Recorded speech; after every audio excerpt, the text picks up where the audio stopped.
Imagine being betrayed by the same people you put your life at risk to save, dying by them. This happened. It was a true story. It happened to a hero, a man of unimaginable integrity and nobility. If any man should be known in history, a household name, it's this man, Witold Pilecki. He was a Polish cavalry officer, intelligence agent, and resistance leader.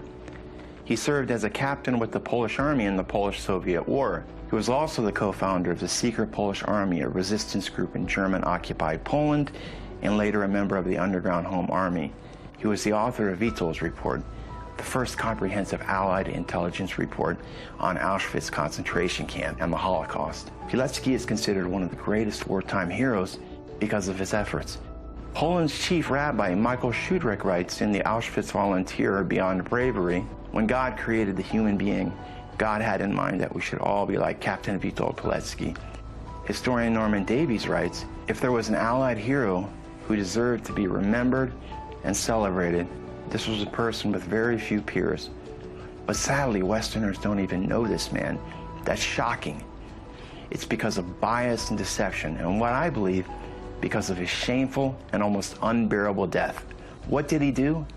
Many amazing things. He fought bravely in the Polish-Soviet War, a war that many people don't know about, stopping the evil of communism from flooding into Europe. In that brutal war, he twice earned the Cross of Valor. But here I just want to concentrate on one of his many daring exploits and why the world should know his name, and possibly why it doesn't.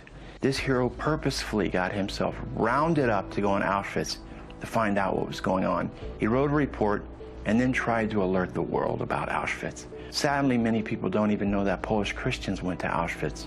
By the way, many died there. Together with a few other hundred people, I at least reached the bathroom.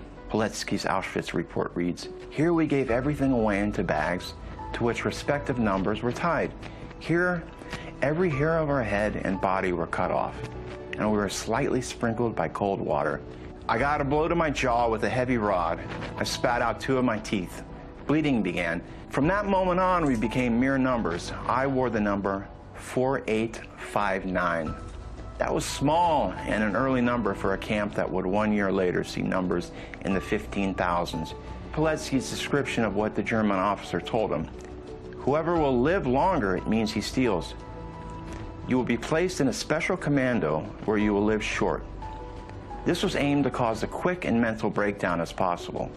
For the next 2.5 years, Pilecki slowly worked to feed his reports up to the Polish chain of command in London.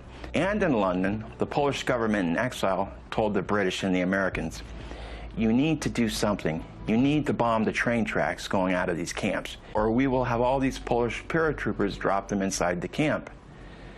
Let them help these people break out. But the British and Americans just wouldn't do anything. He was screaming loud and clear, but the world would not do anything. This is a man who was telling the world about the murders of 1 million Jews and other victims, but no one would listen to him. A hero that actually went into Auschwitz to do this. Eventually, after nearly 3 years, Pilecki reported, further stay here might be too dangerous and difficult for me. He planned an escape through a poorly secured back door in a bakery where he managed to get a job. With a few other inmates, he ran into the night. Shots were fired behind us, he wrote. How fast we were running is hard to describe. We were tearing the air into rags by quick movements of our hands. He even escaped. I mean, no one escapes from Auschwitz. Well, very few. It's practically unheard of, and this guy does that. After his escape, Pilecki continued his fight in the underground. But after the war, when Poland was betrayed by the Allies, the Germans were replaced by a new occupying regime, the Soviets. Pilecki again was asked to gather intelligence, this time on ways in which the communists were establishing themselves in Poland. This patriot continued his work for his beloved Poland, wanting to keep it free. But here is where everything goes wrong. He gets arrested by these monsters in Poland and tortured and put on a show trial. He doesn't give anything away. Who was behind all of this evil? The communists, but more. This is where I'm getting a little politically incorrect and why you don't hear about him, especially in Holocaust museums and memorials, because most of the people involved in his trial, torture, and execution were part of the people he tried to save. Poland betrayed this man, and this man was betrayed. The investigation of his activities were supervised by Roman Romkowski, born as Nathan Grunskan Keikel, who worked under Chief Supervisor of the Polish Security Services, Minister Jakub Berman. Romkowski came to symbolize communist terror in post-war Poland. A well-known writer, Kazimierz Mojarski, a Pole from the AK, interrogated by Romkowski's subordinates from January 1949 to June 1951, described 49 different types of torture being endured. Beatings included truncheon blows to the bridge of the nose, salivary glands, shin, shoulder blades, bare feet, toes, heels, cigarette burns on lips and eyelids, and burning of the fingers, sleep deprivation resulting in near madness. This meant standing upright in a narrow cell for 7 to 9 days with frequent blows to the face, a hallucinatory method called by the interrogators Zakopane. Pilecki said his time at Auschwitz was child's play compared to this. Imagine, worse than the Germans, worse than a concentration camp. He was interrogated by Colonel Josef Rozansky, who was personally involved in torturing and killing dozens of opponents of the Polish People's Republic, including anti-communists and the cursed soldiers, basically other incredibly brave Nazi killers, heroes. He gained notoriety as one of the most brutal secret police officers in Warsaw.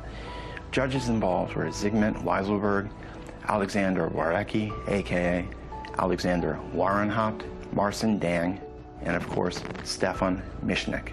The approved death sentence on Pilecki was made May 25, 1948 by Judge Leo Hochberg. He was shot in the back of the head by Staff Sergeant Piotr Śmietański of the Polish Secret Police, nicknamed the Butcher of Mokotów Prison. He emigrated from Poland to Israel after 1968, as did many other war criminals, never to face justice. You may understand what I'm getting at, but what I'm saying doesn't sound right for what history should be. But history doesn't work like that. There are criminals and sadists of every race and ethnicity, and ignoring some because they are different or chosen is morally wrong. We cannot do that any longer.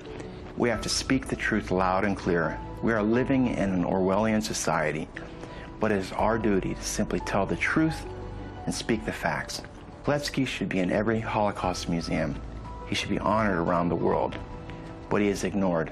Once, though, by Hollywood, who wanted to make his movie, but he had to be Jewish in it. His Roman Catholic family declined.